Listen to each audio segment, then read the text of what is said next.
লুক্সেমবার্গে বাংলাদেশি শ্রমিকদের work permit visa 2026 সালের সংক্ষিপ্ত তথ্যভিত্তিক সারসংক্ষেপ জেনে নিন। যারা যেতে আগ্রহী তারা সম্পূর্ণ ভিডিওটি দেখুন এবং সাবস্ক্রাইব করে দিন। লুক্সেমবার্গ ভিসার শ্রেণীবিভাগসমূহ।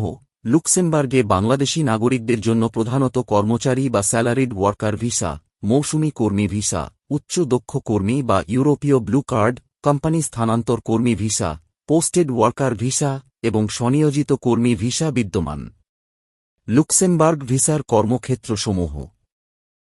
বাংলাদেশি শ্রমিকদের কর্মক্ষেত্রের মধ্যে নির্মাণ, গুদামজাতকরণ, পরিচ্ছন্নতা, হোটেল ও রেস্টুরেন্ট, কৃষি, খাদ্য প্রক্রিয়াকরণ, পরিবহন, কারিগরি কাজ, ওয়েল্ডিং, ইলেকট্রিক্যাল, প্লাম্বিং, কেয়ারগিভিং এবং শিল্প কারখানা উল্লেখযোগ্য। লুক্সেমবার্গ ভিসার খরচসমূহ। আনুমানিক খরচের মধ্যে রয়েছে চাকরির কাগজপত্র প্রস্তুতি, নথি অনুবাদ ও সত্যায়ন, পুলিশ ক্লিয়ারেন্স, মেডিকেল পরীক্ষা, পাসপোর্ট নবায়ন, দূতাবাস ভিসা ফি, বায়োমেট্রিক কার্যক্রম, বিমান ভাড়া, বীমা এবং প্রাথমিক বসবাস ব্যয়। সাধারণভাবে এসব খাতে প্রায় 10 লক্ষ টাকা থেকে শুরু করে 16 লক্ষ টাকা পর্যন্ত ব্যয় হতে পারে। যদি কোনো অনুমোদিত রিক্রুটিং এজেন্সির মাধ্যমে যাওয়া হয়, তাহলে অতিরিক্ত সার্ভিস চার্জ যুক্ত হতে পারে। সব খরচ মিলিয়ে মোট আনুমানিক ব্যয় 17 থেকে 18 লক্ষ টাকার মধ্যে হতে পারে, যদিও চাকরি, নিয়োগকর্তা এবং সময়ভেদে ব্যয় কম বা বেশি হতে পারে। লুক্সেমবার্গ ভিসার বেতন কত হতে পারে?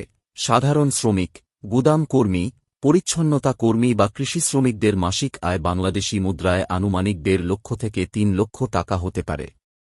নির্মাণ শ্রমিক, ওয়েল্ডার, ইলেকট্রিশিয়ান, প্লাম্বার ও দক্ষ কারিগরদের আয় প্রায় 3,50,000 থেকে 4,50,000 টাকা হতে পারে। হোটেল, রেস্টুরেন্ট ও কেয়ারগিভিং খাতে আয় প্রায় 2,50,000 থেকে 3 লক্ষ টাকা হতে পারে। উচ্চ দক্ষ কর্মী বা ব্লু কার্ডধারীদের আয় সাধারণত 7 লক্ষ টাকা থেকে কয়েক লক্ষাধিক টাকা পর্যন্ত হতে পারে। প্রকৃত বেতন চাকরির ধরন, অভিজ্ঞতা, ওভারটাইম এবং নিয়োগকর্তার ওপর নির্ভরশীল। লুক্সেমবার্গ ভিসার সুবিধাসমূহ। অনেক নিয়োগকর্তা আংশিক বা সম্পূর্ণ বাসস্থান সুবিধা প্রদান করে, কিছু ক্ষেত্রে খাবার বা খাবার ভাতা দেওয়া হয়। বৈধ কর্মীরা স্বাস্থ্যসেবা ব্যবস্থার আওতায় চিকিৎসা সুবিধা পেতে পারেন। বার্ষিক বেতনসহ ছুটি, সরকারি ছুটি এবং শ্রম আইনের সুরক্ষা পাওয়া যায়। নির্ধারিত শর্ত পূরণ হলে ভিসা ও আবাসিক অনুমতি নবায়নের সুযোগ রয়েছে।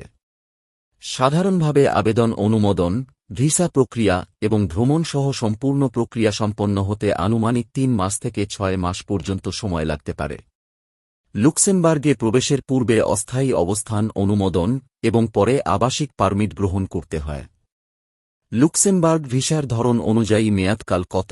সাধারণ ওয়ার্কার ভিসা ও আবাসিক অনুমতির প্রাথমিক মেয়াদ সর্বোচ্চ 1 বছর, পরবর্তীতে শর্ত পূরণ সাপেক্ষে 3 বছর পর্যন্ত নবায়নযোগ্য।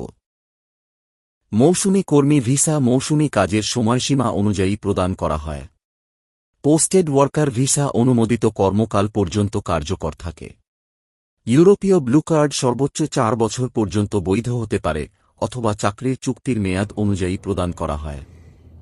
দ্রষ্টব্য: বেতন, খরচ ও সুবিধার পরিমাণ আনুমানিক। চাকরি, নিয়োগকর্তা, বাজার দর ও মুদ্রা বিনিময় হার অনুযায়ী পরিবর্তিত হতে পারে।